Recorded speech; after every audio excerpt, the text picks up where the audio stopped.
Hi guys, энэ удаагийнхаа бичлэгээр Сингапур улсын цаг агаар болон яг хэдийд явах юм бол хамгийн тохиромжтой байх вэ гэдэг талаар товчхон мэдээлэл хүргэе гэж бодлоо. За ингээд бичлэглэг орохын өмнө лайк болон subscribe дарцгаагаарай. За ингээд бичлэглэг орцгоё. За Сингапур улсын хувьд бол яг цаг агаарын жилийн турш аваад үзэх юм бол дундаж температур нь 26-аас 32 градус хүртэл бол халддаг. За тэгэхээр сэрүүхэн юм уу хүйтэн байна гэж ойлгож ерөөсөө Сингапурт ерөөсөө байхгүй гэсэн. Үргэлж халуун байна. За түүнээс гадна агаарын шигш 70-90% чиглэг байдаг. Энэ маань одоо маш өндөр одоо Вьетнам ч юм уу Таиландтай харьцуулахад бас хамаагүй чиглэг тийм газар байгаад байна гэсэн үг. За тэгэхээр үргэлж халуун, үргэлж чиглэг байдаг гэдээ ойлгочод ер нь бол болно. За тэгээд жилийн турш ер нь л ихэвчлэнд бол дандаа өдөр болгоо ер нь бол нар бол гарсаар байдаг. За Вьетнам ч юм уу Таиландд бол ингээд зарим өдөр нөгөө манан буух, тэгээд зарим өдөр очихоор нөгөө нэг рагдан сайхныг үзэж чадахгүй болчиход байх одоо асуудал үүсээд идэг бол яг зөв цаг үеийг сонгоод Сингапур руу явсан бол тэр одоо манамж байна уу, үүлж байна уу ерөөсөө байхгүй нэс үг дандаа үргэлж сэлмэг нартай халуун тийм байна гэсэн үг. За хамгийн одоо тохиромжтой одоо цаг үе нь бол 2-4 сар. 2-4 сар бол Сингапурын хувьд хамгийн хуурай, дээрээс нь хамгийн халуун үе нь бол тохиодог. Жилийн хамгийн бага бороотой, температур хамгийн өндөрт, тэнгэр бол маш цэлмэг, нар бол үргэлж ирээсээ шарж идэг. За температурын хувьд бол өдөр бол 30-аас 34 градус хүртэл бол хаддаг. За шөнөдөө 26-аас 28 градусын хооронд ер нь бол байдаг гэсэн үг.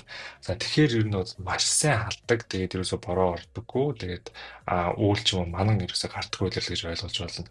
За тэгэхээр яг та хоёроос авч явах хэрэгтэй зүйлч ерөөсөө нарны тос гэсэн үг. Та нарны тос авч явах бол нэг бод боорцох шиг бор болоо буцсан. Үгүй бол уулаа юм уу эсвэл ягаан болоод Монгол руугаа буцнаа гэсэн үг. Тэгэхээр 2-4 сарыг ер нь нэг товчхон ер нь базаад хэлэх юм бол хамгийн халуун, хамгийн хуурай. За тэгээ аялахад хамгийн тохиромжтой үйлрэл гэсэн үг.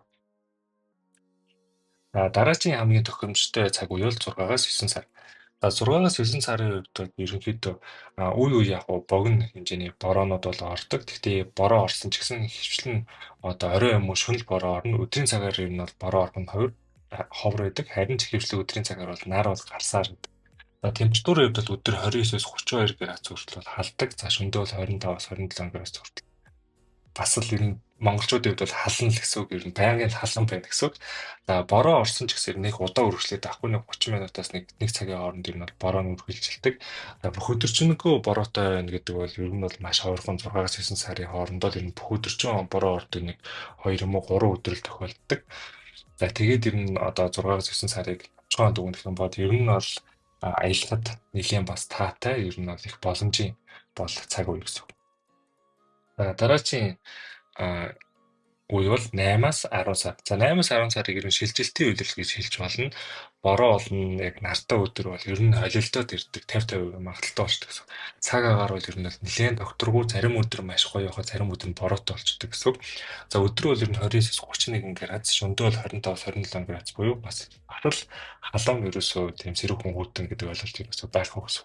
За аялагч нарын хувьд бол яг боломжийн гэхдээ цаг агаараас шалтгаалаад янз янз болох магадaltaй гэсэн. Жишээ нь ингээд Адар бороо ихтэй ч юм уу ер нь бороо ороод эхлэх юм бол нөгөө гадаа одоо зохион байгуулалт үйл ажиллагаа, концерт, үзэр үйлчлэгээнүүд маань болохоор хойшлох ч юм уу эсвэл цуслагдах гэх тийм одоо зүйлүүд бол болдог гэсэн үг. Тэгэхээр ер нь хамгийн тохиромжтой үйлчлэгчнүүд өмнөх танилцуулсан ерөөсөө 2-4 сар, 6-аас 9 сарууд ер нь хамгийн боломжтой гэсэн үг.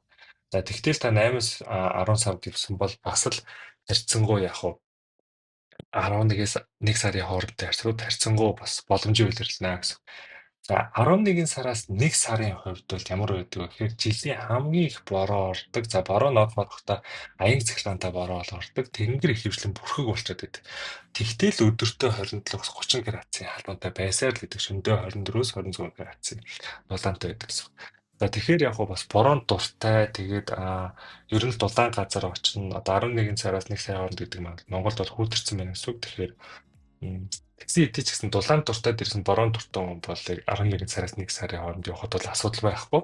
За тэгтээ ер нь бол ас их хэмжээний бороо орно. Тэгтээ маш дулаахан байна. За зарим өдөр нь мэдээж нар гарна. Тэр өдрүүд нь бас таны аяллаа аль өдрийг сонгосноос шалтгаалаад одоо янз янз байх учраас бас явхад бол бас нэг буруудад авахгүй л гэж миний хувьд бас бодож байна. За тэгээд товчхон энэ бичлэгийг базаад хэлэх юм бол 2-4 сар бол ерөөсөө хамгийн таатай, хамгийн алуун, хамгийн хуурай, аялахад хамгийн тохиромжтой цаг үе гэсэн үг. За дараагийн таатай үе бол 6-аас 9 сар. 6-аас 9 сар бол бороо орсон ч гэсэн өдөр бол орохгүй, шөнө юм уу орой орно. Орсон ч гэсэн удаа үргэлжлэхгүй. Тэгээд бас л халуун хэвээрээ байж байгаа гэсэн үг. За 8-аас 10 сар бодоод ирэхээр 50% магадaltaй болчиход байгаа. Тэгэхээр аа бас бороонд дуртай хүн бол яг зүгээр хартай ч байна, бороотой ч байна гэсэн. За 11-ээс 1 сарын үед бол бороо бол тасралтгүй болно. Тэгэхээр ер нь бол яг уу миний хувьд бол нэг таатай нөхцөл бол биш. Гэхдээ одоо юу гэдэг нь Вьетнамын Ханой хот шиг юм. Ханой хот ч одоо жишээ нь 11-ээс 1 сарын үед бол харьцангуй сэрүүхэн баядаг өдрөл нь аахгүй. Сингапурт бол 11-ээс 1 сарын үед 11-ээс 1 сар эсвэл альт сар байсан гэсэн ерөөсөө сэрүүхэн байна гэдэг ойлголт аахгүй. Үргэлж халуун байна. Тэгэхээр та юу гэдэг юм Монголд яг өдөрч байгаа зүгээр л халуун газар байхыг хүсэх юм бол Сингапурт эзэж очисон ч гэсэн үргэлж халуун байдаг учраас ер нь бол таатай гэсэн. За юу бэлтгэж явал зүгээр юм бэ гэх юм бол ер нь бол хөнгөн тийм суд хувцас өмсөж явах хэрэгтэй. Өдөр нар гарсан ч танд хэрэгтэй. Бороонд ороод норсон ч гэсэн ер нь бол тэр чинь нэг хөнгөн хувцас өмч нороод нэгжийн даахгүй гэсэн. За түүнээс гадна амьсгалдаг пүүз эсвэл сандал ер нь бол өмсөж явал их зүгээр. За тэгээд бороотой үед нь явж байгаа бол мэдээж хөл танд хэрэг болно. Нартай үед нь явж байгаа бол нарны тос танд хэрэг бол. За тэгээд ус байн уух хэрэгтэй гэдэг бол ерөөсөө мартаж болохгүй шүү. Усыг бол ер нь тогтмол байн ууж явах хэрэгтэй бол газар байгаа. За ингээд энэ удаагийн бичлэг маань бол дуусч, дараагийн бичлэгээр уулзцгаая. Лайк болон subscribe дараарай guys. За